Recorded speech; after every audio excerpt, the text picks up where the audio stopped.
Muy buenas tardes a toda nuestra audiencia. Estamos en Café con Leyes, episodio número 18. Esta es una edición especial sobre trata y tráfico de personas. Es un podcast con expertos en diferentes áreas del derecho. Un espacio hecho por estudiantes para complementar nuestros conocimientos en el ámbito del derecho. Hoy tenemos el honor de contar con una invitada muy especial, la doctora Guara Delgadillo del Castillo. Ella es una abogada titulada por la Universidad Privada Franz Tamayo y comunicadora social titulada por la Universidad Mayor de San Andrés. Cuenta con un diplomado en Políticas de Inclusión y Protección Social, otorgado por la Universidad Católica Boliviana San Pablo, y un diplomado en Trata de Personas por la Universidad Nacional Autónoma de México. Actualmente desempeña como oficial de seguimiento y monitoreo de proyectos. Además, forma parte del Observatorio de Trata de Personas del Centro de Capacitación y Servicio para la Integración de la Mujer, CECASEM, una ONG comprometida con la defensa de los derechos humanos y la lucha contra la violencia hacia las mujeres y niñas. Es un verdadero privilegio tenerla con nosotros en este episodio, estimada doctora. Muchas gracias, María José. Para mí es un gusto estar aquí presente, compartir con todos los estudiantes de la carrera de Derecho de la Universidad Udabol. Muchas gracias por la invitación. Yeah. Empecemos con la sección 1, que llegaría a ser el área personal. ¿Cuál es su mayor inspiración o su mayor aspiración? Bueno, es una pregunta complicada y compleja a la vez, ¿no? Una aspiración personal y profesional es, bueno, desde el punto en el que yo me encuentro, poder contribuir a la sociedad. En CECASEM nosotros ejecutamos proyectos destinados especialmente a comunidades indígenas, comunidades y población rural. Principalmente trabajamos con población chimán y con población que está en alta vulnerabilidad. En ese contexto, una aspiración dentro del contexto en el que me desarrollo es poder contribuir desde el punto en el que estoy. El área del derecho es una carrera bastante compleja y multidisciplinaria también, que está en todas las facetas de la vida. Y desde este punto es desde donde nosotros y ustedes también como estudiantes podemos contribuir a la sociedad. Muy interesante, doctora. ¿Cuál considera que ha sido su mayor logro? Bueno, también hablar de logros es bastante subjetivo, pues los logros se van dando según el proyecto de vida y las aspiraciones y cómo va uno decidiendo el camino que quiere recorrer, ¿no? Personalmente, un logro para mí es todo lo que hago día a día, ¿no? Poder concluir una tarea, poder concluir una faceta es un logro, ¿no? Que ustedes estén, por ejemplo, estudiando acá y que concluyan una materia, luego un semestre y luego lleguen a concluir una titulación es un logro. Desde mi posición y desde la pregunta personal que me haces, bueno, para mí un logro es haber concluido por una parte las carreras de Derecho, Comunicación y otros estudios. No obstante, el logro más importante en el que ahora me encuentro y desde el trabajo que realizamos en CECASEM es poder trabajar y destinar el trabajo que realizamos a estas poblaciones y estas comunidades en las que ejecutamos proyectos. Creo que trabajar con la gente, lograr cambios y ver transformaciones en la gente, esos son los logros constantes dentro del trabajo que estoy desempeñando. Claro, el objetivo que uno se propone conseguir ya llega a ser un logro cuando logra alcanzar ese objetivo, ¿no, doctora? Así es, por muy poquito que parezca, por muy pequeño que parezca, el hecho de todos los días levantarse, venir a clases, en el caso, por ejemplo, de CECASEM, ejecutar los proyectos, son logros, ¿no? Entonces, todo lo que uno hace día a día y lo concluye y sigue haciendo, pues son logros. Claro, como quien dice, si vas a soñar, sueña en grande. Así es. Ahora, ¿tiene alguna experiencia que haya marcado su vida?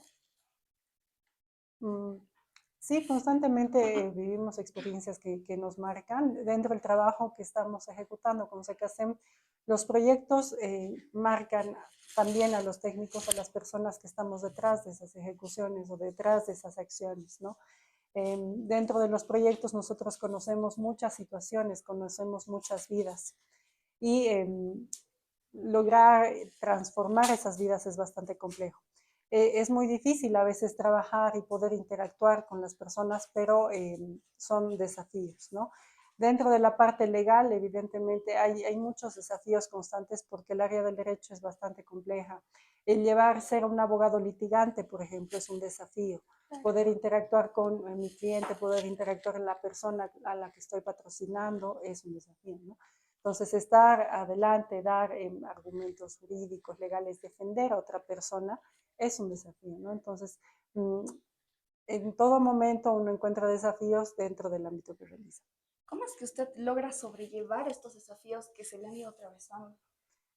Em, bueno, sobrellevar adelante desafíos, conflictos, problemas que se te pueden presentar siempre es difícil.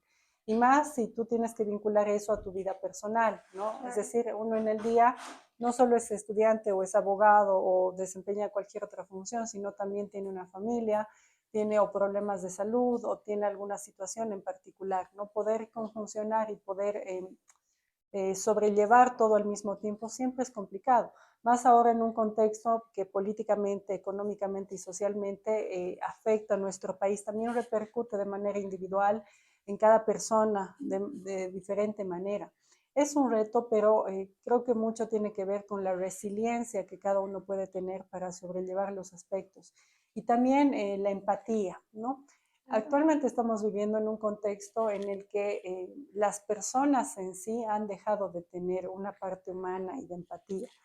Lamentablemente, eso es lo que ocasiona también que exista, por ejemplo, tantos problemas de corrupción, tantos problemas de desequilibrio institucional, porque al final las instituciones y todas las áreas están conformadas por personas y todas las personas somos iguales en el sentido de que todas nos levantamos, desayunamos, nos bañamos, tenemos que comer, ¿no? Tenemos una familia. En ese contexto, todos somos personas al final del día, independientemente del título que podamos tener o los estudios o grados académicos. Pero lo que pasa es que a veces uno, en estos contextos tan complicados y por las presiones sociales y políticas, deja de lado esa parte humana, ¿no? Y eso es un poco lo que vemos que pasa en las instituciones, ¿no? Que los servidores públicos, otros administradores de justicia, por ejemplo, eh, separan la parte humana y se enfocan en la parte jurídica, pero cuando la parte humana es lo que realmente te hace una persona idónea para estar donde sea que tú estés. Claro. Hoy en día es muy difícil encontrar lo que es la palabra empatía en una persona o en las personas que muchas veces nos llegan a rodear o llegamos a convivir con ciertas personas que no conocen muy bien lo que es la palabra empatía o no la aplican muy bien en su día a día. Así es. Ahora, ¿qué aspecto de su carrera profesional le gustaría mejorar? Bueno, uno siempre aprende día a día. Creo que un profesional, independientemente del área que desempeñe, y más quienes están estudiando derecho o ya son abogados, tienen que capacitarse día a día, ¿no? Uno nunca termina de aprender y a mí lo que personalmente me gusta es constantemente estar aprendiendo. Uno siempre aprende algo de alguien más, uno siempre aprende hasta algo de la situación en la que vive, ¿no? Entonces, aprender, ¿no? Siempre seguir aprendiendo, siempre seguir capacitándose, formándose, ¿no? Pero más allá de la capacitación y la formación que tú puedas tener académica, es decir, en cuanto a títulos o posgrados que pueda realizar, creo que el desafío más importante es en tratar y siempre mantener la esencia de la persona que uno es, ¿no? Entonces, bueno, personalmente sí, evidentemente quiero seguir estudiando, capacitándome, eso es algo que todos debemos hacer, pero siempre acompañado de la parte humana. Claro, cada día se aprende algo nuevo, doctora. Así es. Ya. ¿Cómo mantiene el equilibrio entre su vida personal y su vida profesional? Bueno, les comento, en CKCM el trabajo que realizamos son proyectos de cooperación al desarrollo.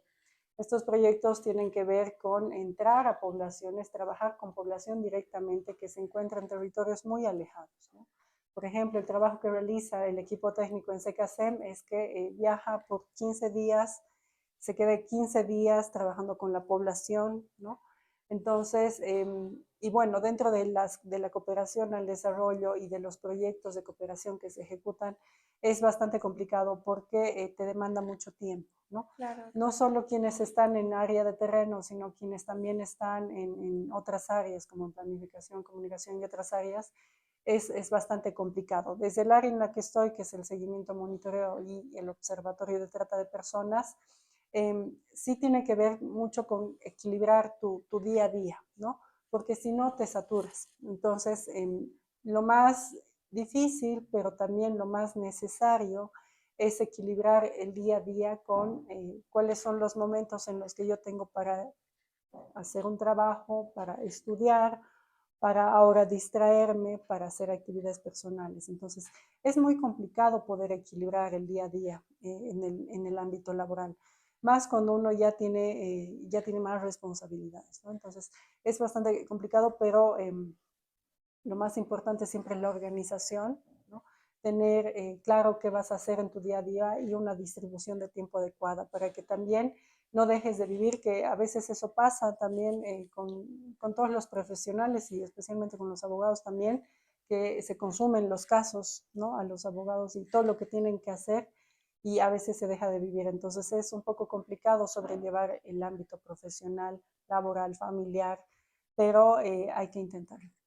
claro, doctora. ¿Y ha habido un momento en el que usted no ha podido sobrellevar, eh, no ha podido separar ambas cosas, su vida profesional y personal? Un momento en el que todo se le ha juntado y se le ha hecho un poco difícil sobrellevar esto. Sí, muchas veces pasa eso, ¿no? Y más cuando creo que las situaciones más recurrentes o que pueden afectar esto son problemas de salud, ¿no? Claro, O problemas con familiares, que generalmente es lo que más puede afectar el desenvolvimiento y lo que está pasando una persona independientemente de lo que está haciendo. Sí, sí he tenido momentos en los que todo se te consume y bueno, no tienes, te falta tiempo y al final no haces mucho y tienes muchas otras responsabilidades. No obstante, la resiliencia y tratar de manejar el equilibrio emocional, el control de las emociones, creo que es muy importante, que también es algo en lo que actualmente los jóvenes están luchando porque hay una falta de control de las emociones y hay ciertos momentos que se presentan de descontrol emocional que también son caracterizados por las situaciones del contexto. claro. Muchas veces es demasiado necesario tener lo que es la inteligencia emocional. Así es. ¿Qué fortalezas considera que tiene usted dentro de su profesión? Bueno, la disciplina, la perseverancia más que todo, son dos de las fortalezas que te puedo mencionar, porque uno si no tiene perseverancia, si no es disciplinado, por muy inteligente que sea, no, posiblemente no llegue a otros lugares. La Claro, disciplina y la perseverancia te dan algo que el talento no siempre te lo va a dar, ¿no? claro, Entonces, creo que dos aspectos importantes son la disciplina y la perseverancia. claro, doctora. Le invito a que pueda probar su café. Claro que sí, muchas gracias. Pasamos a la siguiente sección, que sería más del área profesional. Los invito a todos a poder seguirnos en nuestras redes. Nos encuentran como Sociedad Udabol, tanto en TikTok, Instagram, Facebook y también en YouTube. Ahora, para usted, ¿qué es la trata y tráfico de personas? ¿Cuál es? ¿Es muy necesario poder diferenciar ambas? ¿Por qué? Sí, de manera general existe una confusión y una mal denominación, pues en todo lado siempre se dice trata y tráfico de personas, y de hecho los medios de comunicación son quienes más denominan y dicen trata y tráfico de personas, pero es una mal denominación. Lo que sucede con la trata de personas es que de manera general la trata hace muchos años no era entendida como un concepto, ¿ya? Y nació, y bueno, primero se hizo una traducción del inglés al español, que en inglés es human trafficking, y la maltraducción terminó siendo entendida como tráfico, trata y tráfico de personas, ¿ya? Dentro de la legislación boliviana, en Bolivia antes del año 2000 no había un entendimiento de lo que era el delito de trata de personas a nivel nacional. Entonces lo que sucedía es que no se comprendía este delito, no se entendía Claro, que era la trata de personas. Es recién el año 2009, con la Constitución Política del Estado, que se empieza a reconocer primero este delito, y a partir de estas gestiones del año 2000 para arriba, ya se empieza a hacer una conceptualización a nivel nacional para entender qué es este delito. No obstante, eso ha sido un camino muy largo, porque actualmente nosotros ya hemos tenido, actualmente la ley 263, la ley contra la trata y tráfico, así está denominada la ley de personas. No obstante, antes hemos tenido otras dos normativas que por sus mismas denominaciones generaban una confusión del delito. Entonces, lo que sucede actualmente es que no se entiende hasta ahora y hay mucho conflicto en entender qué es la trata de personas.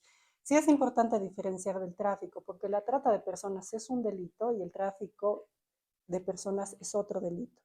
A nivel general, internacionalmente, el tráfico de personas, por ejemplo, es denominado tráfico ilícito de migrantes. Solo en la legislación boliviana se ha tipificado como tráfico de personas, ¿ya? Entonces, sí es importante diferenciarlas. ¿Por qué? Porque la trata de personas es un delito que consiste en la captación, ¿ya? La captación es la fase 1, digamos, del delito que se da a través de diferentes maneras. En Bolivia las maneras más tradicionales de captación siempre han sido las ofertas de trabajo falsas, las ofertas de becas de estudio. Han debido ver ustedes en los postes de luz se busca señorita de 25 años, se requiere joven, ¿no? Y piden poca experiencia, y ese tipo de ofertas tentadoras son las que por muchos años en Bolivia y continúa, han sido una forma de captación. También están las becas de estudio y bueno, todas aquellas formas de intimidación que se puedan dar respecto a otra persona para captarla, ¿no? Entonces, esta primera fase es la captación. A partir de la pandemia por COVID-19, las formas de captación han migrado a los entornos digitales y se han masificado. Entonces, ahora hablamos de formas de captación en entornos digitales. Las formas de captación en entornos digitales, por ejemplo, es a través de juegos en línea, de quienes están siendo más víctimas adolescentes, también aplicaciones de citas, aplicaciones como YouTube también, como Facebook, ¿no? Instagram, todas estas aplicaciones. Entonces, lo que sucede con la trata de personas es que es esa primera fase, la fase de la captación. Una vez que esta persona es captada por una de estas formas, es transportada o trasladada a otro lugar. Y ahí es donde se ha generado la confusión con el tráfico, porque se piensa que cuando se lleva una persona que es de trata, que es víctima de trata fuera del país, es tráfico, pero no es así. Eso es trata externa. Dentro de la trata tenemos la trata interna, que significa cuando una víctima es transportada dentro de su misma región. Por ejemplo, de La Paz a Cochabamba, Santa Cruz. La trata externa se da cuando una víctima es trasladada de, por ejemplo, La Paz a Argentina. Y la trata mixta se da cuando una persona es trasladada La Paz, Cochabamba, Argentina, Brasil, Cochabamba, ¿ya? Entonces, esas formas de la trata de personas son trata, ¿ya? Entonces, la siguiente fase de este delito es la acogida. Esto significa que terceras personas recepcionan a la víctima que es sacada de su entorno de confianza. Y el fin de la trata de personas es la explotación del ser humano. En Bolivia, la ley 263 tipifica 14 formas de explotación, de las cuales la explotación sexual y la explotación laboral son las que lideran las cifras. En ese sentido, hay que entender la trata de personas como un delito. Ahora, el tráfico de personas o tráfico ilícito de migrantes es un delito que consiste en la entrada o salida ilegal de una persona. Entonces, lo que se afecta acá es las leyes migratorias de un país. En la trata de personas se afecta la libertad principalmente de la persona, ¿ya? Y en el tráfico se afectan leyes migratorias, pues hay un ingreso o salida ilegal del país, ¿ya? Entonces, esas son, bueno, de manera general, las dos diferencias. ¿Y por qué es importante diferenciar? En este entendido, no es correcto decir trata y tráfico, sino trata de personas es un delito, tráfico es otro delito. Muy interesante, doctora. Como usted mencionó anteriormente, Cada día se aprende algo nuevo. Yo sé que muchas personas que nos están viendo han logrado ya entenderlo y diferenciar lo que es la trata de tráfico de personas. Ahora, hablando sobre la ley 263, ¿usted encuentra vacíos legales en esta ley? ¿Podría mencionarnos cuáles son? Bueno, antes hay que entender, la trata de personas es un delito muy complejo. No es un delito como el robo, una violación incluso, y otro tipo de delitos. La trata de personas realmente es un delito bastante complejo y es un delito bastante complejo de identificar. Y la principal falencia que tenemos en Bolivia es que no existe un conocimiento especializado de este delito. Si bien existen las fiscalías especializadas de lucha contra la trata, existe la división de la FELCC que investiga delitos de trata, las fiscalías especializadas tienen sus fiscales especializados en trata. No obstante, la especialización que se requiere de este delito es bastante compleja porque es un delito bastante difícil de entender por las dinámicas que tiene. Y en ese sentido también las 14 formas de explotación son muy a veces difíciles de identificar.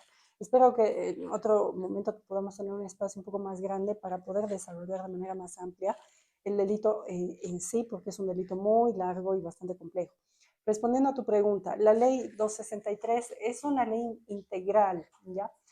¿Cuál es la característica fundamental de la integralidad de la ley? Todas las leyes que son integrales se caracterizan porque tienen principalmente 4 cosas: la protección, la persecución, la prevención y la atención, ¿no? Entonces, por eso se llama una ley integral, porque integra todos los aspectos de ese delito que tú puedes abarcar, ¿no? Entonces, primero hay que entender eso, ¿no? Que es una ley integral, es decir, que esta ley tendría que estar dando todos los parámetros dentro de la prevención, es decir, antes del delito, ¿no?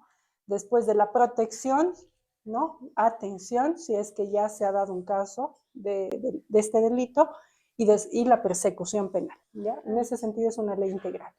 Ahora, esta ley evidentemente es una ley que ha permitido el reconocimiento del delito de la trata desde esa integralidad. Es una ley que dentro de la redacción y del marco normativo se aporta bastantes cosas y tiene aspectos muy interesantes e involucra varias instituciones. Una de las cosas más importantes de la ley es que ha creado, por ejemplo, el Consejo Plurinacional de Lucha contra la Trata, que es dependiente del Ministerio de Justicia, ¿no? A partir de eso existen los consejos municipales, ¿no? También se ha creado la Dirección de Lucha contra la Trata, dependiente del Ministerio de Gobierno, y bueno, crea otras instituciones también de protección contra este delito. Pero el problema no es la ley, al igual que en todas las leyes, sino es la aplicabilidad y el conocimiento de la ley, ¿no? Ahora, dentro de la ley, evidentemente es una ley que sí necesita ciertos aspectos a ser considerados y de reforma, pues, por ejemplo, todavía no se ha considerado la captación en entornos digitales, ¿no? Por ejemplo, es un aspecto que todavía no está reconocido.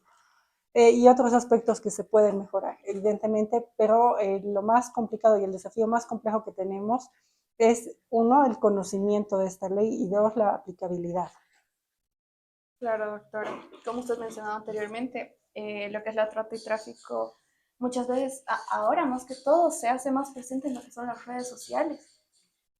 Muchas veces lo que termina de convencer a las personas, sobre todo a los que se encuentran en necesidad y pasan carencias, es el pago. ¿No es así, doctora? Porque creo que les ofrecen un salario elevadísimo, muchas veces por semana, hasta por días, es lo que he llegado a ver. Y lo más triste es que hay muchas personas que caen en esas trampas, caen en esa red. Sí, es muy complicado, como les digo, porque no es, a veces uno puede pensar y dice, ay, pero ¿cómo uno va a creer en este anuncio, digamos, ¿no? Nosotros, como sé que hemos hecho un experimento social, hemos ido nosotros hemos fabricado una empresa más o menos, porque teníamos voluntarios extranjeros y hemos ido a la Universidad Mayor de San Andrés. Y en un auditorio, ¿no? Les hemos dicho, bueno, somos de SECASEM y estamos viniendo acá porque tenemos una oferta laboral. Y aquí hay unas personas que van a ofrecer el trabajo. A ver, veamos cuántas de estas personas dan sus datos y se anotan en la lista. Y las cifras han sido sorprendentes. Y lo más curioso es que este experimento lo hemos hecho en la UMSA y también en la UPEA. Y los estudiantes de la UMSA, en un 80% son quienes más se han registrado y han confiado sin mayor información en dar sus datos. Pero otro tema muy importante de la trata de personas es que quienes son víctimas, quienes son captadas, se encuentran en una situación de vulnerabilidad. Pero la vulnerabilidad no solo es entendida como falta de recursos, sino también tiene que ser entendida como la falta, por ejemplo, de afecto. Hay muchas jovencitas que están siendo captadas en entornos como Free Fire, juegos en línea, y lo que están utilizando los tratantes y lo que hacen los tratantes es captarlas a través del enamoramiento. ¿Qué hacen ellos? Logran hacer una relación de amistad o de amor basado en cosas afectivas, ¿no? Y logran entablar un vínculo ficticio, obviamente, pero que para esa persona es real. ¿Y esto a qué se debe? Porque esa jovencita puede vivir en un contexto de una familia disfuncional, con problemas en casa. Entonces, todas esas cosas suman la vulnerabilidad, ¿no? Claro. Sumado a eso, el factor más importante siempre es el tema económico, ¿no?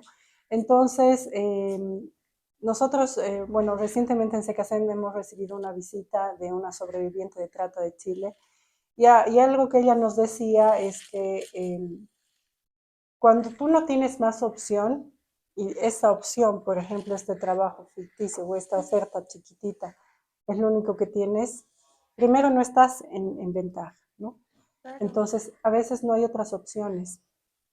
Entonces, la vulnerabilidad en la que se encuentran las personas que son captadas no es fácil de identificar y no es fácil de combatir.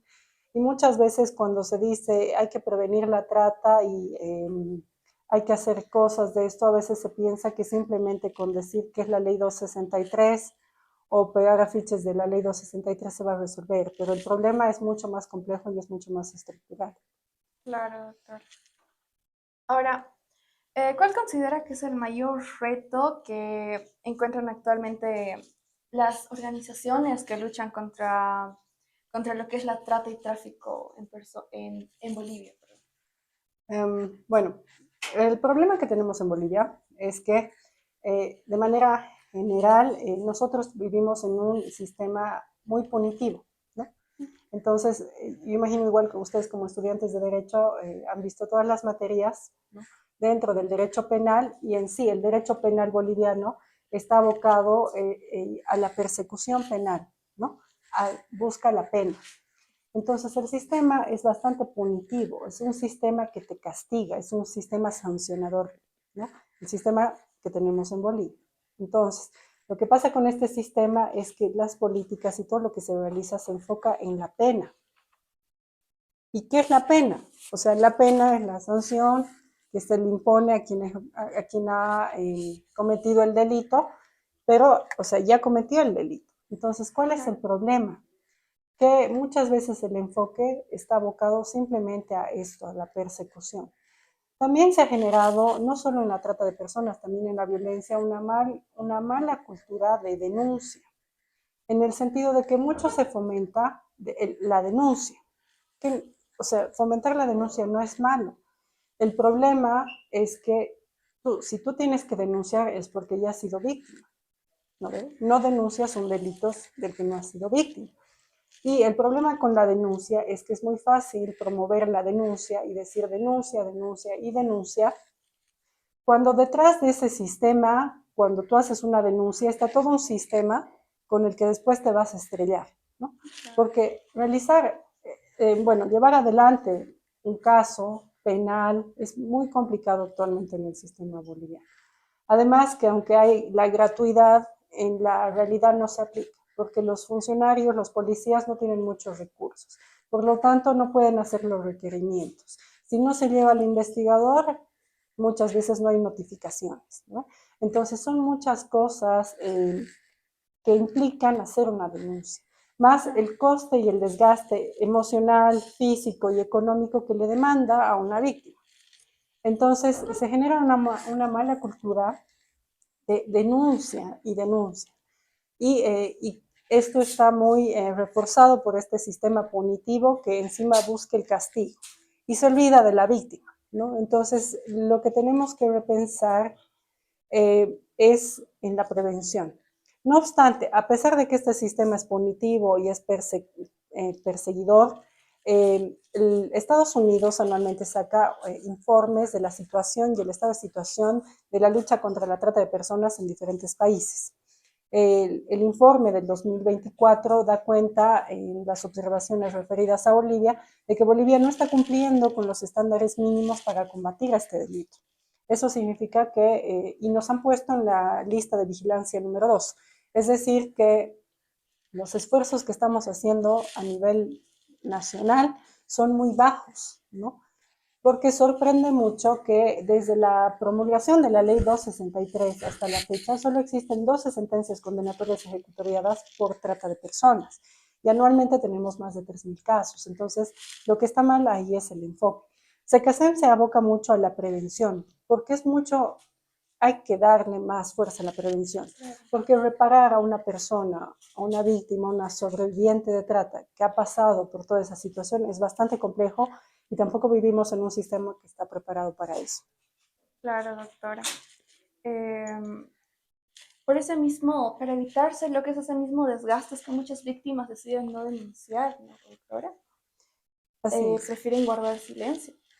Así es, precisamente porque llevar adelante una denuncia, les decía, es bastante complicado, es bastante desgastante. Y más para quienes han sido víctimas de delitos tan complejos como la trata de personas, sumado a eso la revictimización, que si bien actualmente nosotros tenemos varios protocolos, recientemente igual se ha hecho la mesa y se ha sacado una mesa de trabajo con la Fiscalía y se ha sacado la ruta interinstitucional de lucha contra la violencia, existen varios protocolos, procedimientos, constantemente sigue existiendo una revictimización hacia las víctimas, ¿no? Entonces, sumado a ello está el tema del factor económico, el desgaste y además existe una gran desconfianza en el sistema judicial, porque si tú denuncias tampoco avanza el proceso y si no hay dinero tampoco avanza el proceso, existe mucho retardo de justicia, entonces se vuelve bastante conflictivo realmente poder llevar adelante un caso, ¿no? Entonces, en ese contexto, sí es un tema muy delicado, pero sí desde SECACEM partimos de esa idea, ¿no? Que si bien existen y hay que capacitar a la gente y hay que informarle que tiene derechos y que puede denunciar, el generar una cultura de solo denuncia que después deja sin protección alguna, básicamente, a la persona que va a denunciar, no es lo más apropiado. Claro, doctora. Ahora, dentro de SECACEM, ¿existe algún área guiada hacia lo que es la trata y tráfico de personas? Sí, SECACEM desde el año 2000 trabaja contra la trata de personas y dentro de eso ha sido una de las instituciones que ha empezado y ha contribuido mucho en la redacción normativa, ha sido parte del proceso de redacción de la Ley 263. Tenemos amplia trayectoria como institución en el tema. El año 2011 se ha creado el Observatorio de Trata de Personas. Actualmente es el único observatorio del delito a nivel nacional y desde entonces estamos realizando acciones de prevención, ¿no? SECACEM trabaja desde la prevención del delito, trabaja para prevenir, trabaja en procesos de capacitación, sensibilización, especialización. También trabajamos hemos realizado capacitaciones a la Fiscalía Especializada, referido a trata de personas, a la policía. Y bueno, desde el ámbito en el que trabajamos es desde la prevención. Claro, doctora. ¿Cuáles son los objetivos de la creación del Observatorio de Trata de Personas? El observatorio tiene como objetivo visibilizar el delito en Bolivia, es decir, a través de datos, a través de cifras y a través de lo que pasa del delito en Bolivia. En Bolivia, como les digo, no existe todavía un entendimiento de este delito. Se sigue diciendo trata y tráfico, cuando lo correcto es solo decir trata de personas. Todavía no se acaba de entender este concepto, tampoco las formas y las dinámicas de este delito. Y lo que hace el observatorio precisamente es, uno, brindar datos, cifras actuales, también está abocado a realizar investigaciones referidas al delito, realiza procesos de capacitación, formación a diferentes sectores, estudiantes, también trabajamos con unidades educativas, profesores, padres de familia, también con las fiscalías, policías, todos los actores, porque el tema de la trata de personas es un tema en el que estamos todos. Claro, doctora. Creo que es muy importante trabajar con todas estas instituciones, ¿no? Para que al mismo tiempo pueda, puedan lograr el objetivo que SECASEM está proponiéndose. Ahora, la siguiente pregunta. Desde SECASEM, ¿qué temas considera relevantes para su investigación en el área de trata y tráfico? Bueno, como tal es bastante complejo, ¿no? El tema de investigación del delito. Eh, por una parte, la investigación, nosotros realizamos procesos de capacitación, por ejemplo, en investigación criminal a la policía para entender las dinámicas de este delito. Lo que sucede es que, a diferencia de otros delitos, no es simplemente, es bastante complicado a veces que los servidores públicos puedan identificar cómo adecuar cierto hecho al tipo penal de trata. ¿Ya? No pasa, por eso es muy complejo, porque no pasa esto con otros delitos, por ejemplo, ¿no? Entonces, lo que sucede es que dentro del proceso de capacitación que realizamos, es muy importante poder identificar ciertos aspectos de la trata. En cuanto a investigación, bueno, SECASEM constantemente realiza, bueno, por una parte esto que tiene que ver con la parte investigativa criminal, ¿no? Pero por otro lado también SECASEM ha llevado adelante investigaciones referidas a los procesos de captación, porque la primera fase del delito es la captación y es muy importante entender cómo los jóvenes o mujeres o personas que están en situación de riesgo, ¿no? Se ponen en riesgo frente a este delito, ¿no? Entonces, dentro de eso precisamente es donde hemos identificado que las formas de captación más recurrentes actualmente son las redes sociales, son todos los entornos digitales, y una de las formas que también ha incrementado mucho es el tema del enamoramiento. Y eso tiene que ver porque en este contexto, últimamente en el siglo XXI y en esta época, las familias ya no son iguales, las relaciones interpersonales tampoco. Entonces muchos, principalmente adolescentes, están buscando otros espacios y otras conexiones en terceras personas que después en realidad son tratantes. Claro, doctora. Ahora, hablando sobre los métodos que utilizan para lo que es la trata de personas, dejando a un lado lo que es el ámbito laboral y también lo que es la manipulación y el enamoramiento, ¿hay algún otro método que llegan a utilizar? Bueno, como Salvador te explicaba un poco, tenemos este tema de las ofertas, no solo laborales, académicas, eh, y otro tipo de ofrecimientos como paquetes turísticos también. Principalmente esas, que son las formas de captación que sí las tenemos mucho acá en Bolivia. Dentro de eso, por ejemplo, sí hemos vivido y se dan muchos contextos que personas del área rural han sido captadas con ofertas de trabajo a través de radios, porque esta de la captación no solo se da en redes sociales, sino también se da principalmente en sectores más vulnerables y alejados, ¿no? Entonces, por ejemplo, había muchos bolivianos que han sido captados de áreas rurales con ofertas de trabajo en Argentina. Y una vez que han sido transportados a Argentina, han sido explotados laboralmente en máquinas, haciendo postura en máquinas, ¿no? Entonces, hay grandes empresas, por ejemplo, que buscan a trabajadores y les obligan a trabajar, ¿no? Hay grandes marcas de ropa, por ejemplo, que todos sus materiales y todas sus prendas son producto de personas que viven en explotación como víctimas de trata de personas. Ahora, dentro de estas formas de captación, esas son las que tradicionalmente siempre vemos, principalmente las ofertas de trabajo en Bolivia, porque en Bolivia el 80% del ámbito laboral es informal. Existe una informalidad y al existir una informalidad no existe una seguridad laboral. Al no existir esto, existe un mayor riesgo de captación y principalmente las captaciones por trabajo son recurrentes. Después el tema de los entornos digitales, sí o sí las redes sociales. Y últimamente también se está vinculando mucho el tema de la violencia digital como una forma de captación para la trata de personas. La violencia digital es una forma de violencia que no está actualmente tipificada en Bolivia. Es una forma de violencia no reconocida, pero que está muy latente y existe. Y estas formas de violencia también están siendo utilizadas como formas de captación para la trata de personas, ¿no? Entonces, principalmente esas son las formas, ¿no? Pero lo más complicado de esto es, sí o sí, es la conexión que logra generar este tratante con la persona, porque muchos piensan que alguien desaparece porque sí en la calle.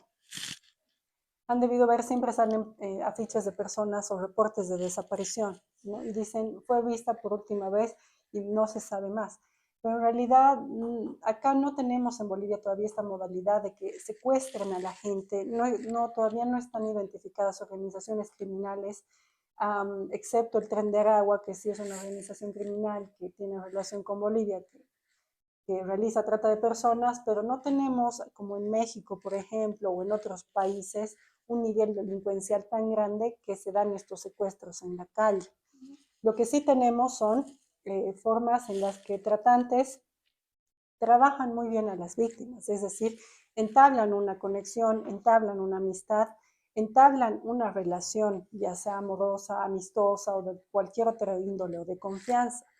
Y bueno, a partir de eso se da el delito. Por ejemplo, también hemos tenido situaciones en las que jovencitas, ¿no? Como jovencitas han captado a otras jovencitas, ¿no? A raíz de, somos amigas y bueno, vamos a cierto lugar y después son explotadas sexualmente, ¿no? Claro. Entonces, incluso los tratantes usan a otras niñas o jovencitas para captar a personas de su misma edad. Entonces, es una cosa muy difícil, muy compleja, porque tiene mucho que ver también con las dinámicas personales, familiares, emocionales y el desenvolvimiento de una persona. Entonces, por eso es un delito tan complicado y complejo. Claro, yo he visto un caso en el que una persona que ha sido víctima de trata ha caído en esa red porque su misma amiga ha sido la que le ha ofrecido ese trabajo, esa oportunidad afuera de lo que era su país. Entonces me deja muy consternada, muy sorprendida de que muchas veces no se puede tener confianza en nadie. Eh, Creo que es algo que deberíamos de poder concientizar más, poder decir que no porque sea tu amiga de un año, 2 años, significa que la conozcas al 100% una persona, porque muchas veces nunca terminas de conocer una persona, ¿no, doctora? Sí, es muy complicado, por eso este delito es tan complicado y por eso es muy difícil identificar, por ejemplo, una víctima. Claro. Hay también un mito sobre la trata de personas y es que se piensa que todas las víctimas de trata de personas están encadenadas, amarradas, maniatadas en un sótano oscuro. Y también esa es una observación, por ejemplo, los medios cuando sacan una noticia de trata de personas siempre grafican y muestran una mujer amarrada, maniatada. Pero en realidad la característica principal del delito de la trata de personas es la privación de libertad. Pero esta privación de libertad no solo tiene que ver con la restricción de locomoción, sino tiene que ver con la restricción y la prohibición de no poder decir no. Es decir, cuando yo no puedo decir no, ya no quiero hacer esto, ¿no? Son víctimas y son privadas de su libertad. Entonces, hay muchas víctimas que circulan libremente en las calles, tú te puedes topar en la calle con una y no lo sabes y nadie la reconoce, pero está siendo víctima de trata de personas. Por eso es un delito muy complejo porque muchas veces tú no puedes identificar. Y ahí está la falla precisamente porque, por ejemplo, los policías, investigadores de la FELCC, quienes deberían estar extremadamente capacitados para identificar y reconocer una víctima, especialmente, por ejemplo, en migración, quienes trabajan en aeropuertos, terminales de buses, incluso defensorías de la niñez, ¿no? Deberían ser capaces de reconocer ciertos signos y alertas y alarmas, ¿no? Si una persona está caminando de alguna manera o con cierta otra persona, ¿no? Puede ser un detonante porque es bastante difícil identificar, es bastante difícil también para las víctimas hacerles entender que son víctimas de trata. Hay muchas personas, muchas víctimas o sobrevivientes que no aceptan y no reconocen que lo que les está pasando es trata. Entonces, cuando tú les dices, bueno, es que te están haciendo esto y esto es una explotación y esto es trata, ellas te dicen no, ¿no? Entonces, sumado a eso, te dicen no, entonces no, no es cierto, yo no, no es así y yo no voy a denunciar. Claro. ¿No? Entonces, y se da un círculo vicioso del delito. Muchas veces lo que se ejerce en esos casos es la manipulación, ¿no, doctora? Sí, la manipulación es una de las características principales, el abuso de poder, la amenaza también, porque hay muchas que son amenazadas con que van a perder a algún familiar, con temas económicos, por ejemplo. Entonces, las amenazas, la manipulación y todo aquel poder que se pueda tener encima de la decisión de una persona tiene que ver con la captación de la trata. Claro, doctora. Ahora, ¿qué estrategias digitales de lucha contra el tráfico, de lucha contra la trata de personas llega a utilizarse casi? Bueno, para combatir el delito es complejo, combatirlo, ¿no? Prevenirlo es mucho más complejo, precisamente por lo que les decía, en Bolivia tenemos una cultura punitiva, persecutora, que se ha enfocado mucho en la sanción y no en la prevención.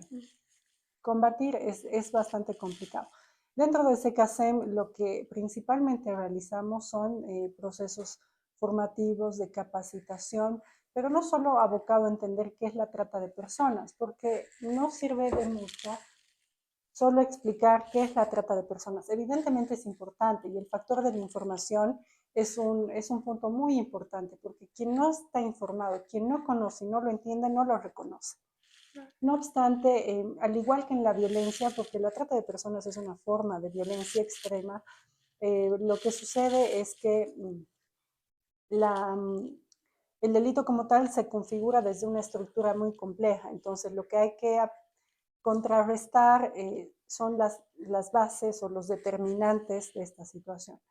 Por ejemplo, uno de los puntos que mucho trabaja SECASEM es el tema de la autoestima.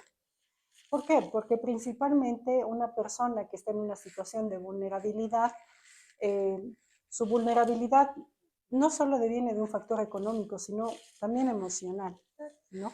Entonces, también ahí está el enfoque de las medidas de lucha contra la violencia, porque muchas veces se piensa y se dice, es que no tenemos presupuesto para violencia, y se piensa que solo destinar presupuesto para violencia y para la ley 348, por ejemplo, o la ley 263 va a resolver el problema, cuando en realidad el problema, tú no vas a resolver la violencia o la trata destinando más recursos a la policía para que persigan, y encima cuando los persiguen no hay un sistema que responda y encima hay corrupción, entonces es una cadena. Pero ¿desde dónde tú puedes apoyar? Desde las bases, si tú refuerzas, por ejemplo, el tema de la autoestima, trabajar con las personas las habilidades personales, el crecimiento personal, que no solo tiene que ver con la formación y educación formal, sino también con las capacidades.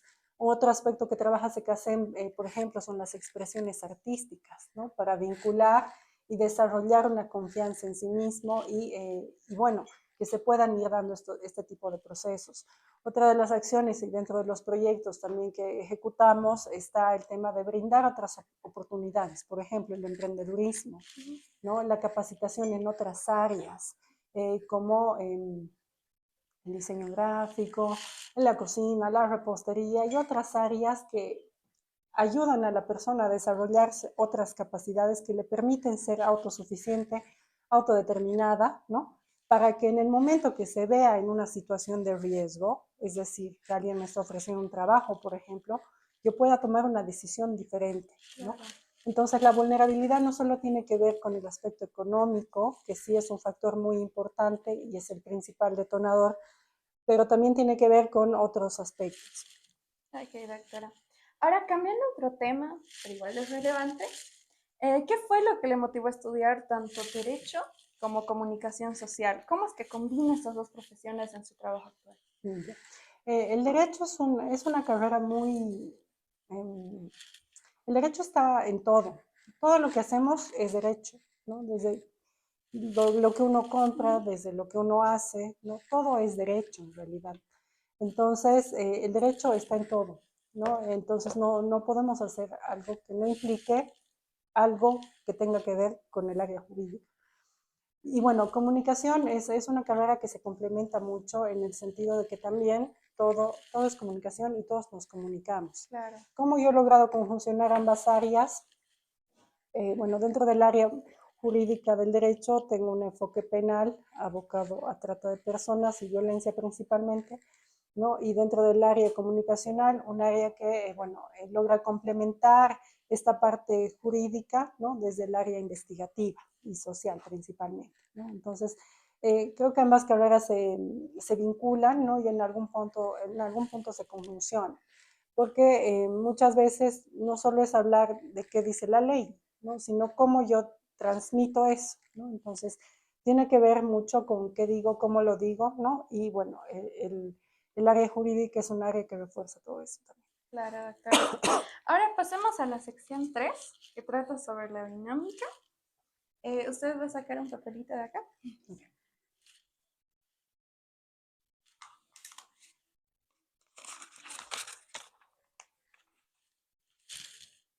Dice, ¿han identificado nuevas rutas o métodos utilizados por los delincuentes en los últimos años? Bueno, no me queda muy claro si se refiere a rutas, trayectorias, digamos, pero sí. Dentro de lo que es la trata de personas, Bolivia es un país de tránsito, origen y destino. Es decir, que por Bolivia salen víctimas, llegan víctimas y también pasan víctimas a otros países. Las fronteras principalmente por las que salen las víctimas, y bueno, hay este tema del transporte de las víctimas, son por el Beni, por Pando, por Desaguadero también, ¿no? Por la parte de Colchane. Son principalmente las rutas que utilizan los tratantes para sacar a las víctimas e ingresarlas también al país.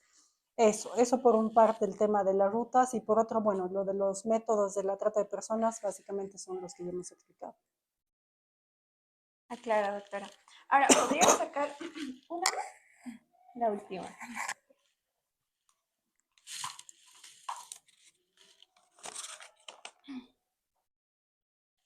Dice, ¿qué sueños o metas le quedan por cumplir?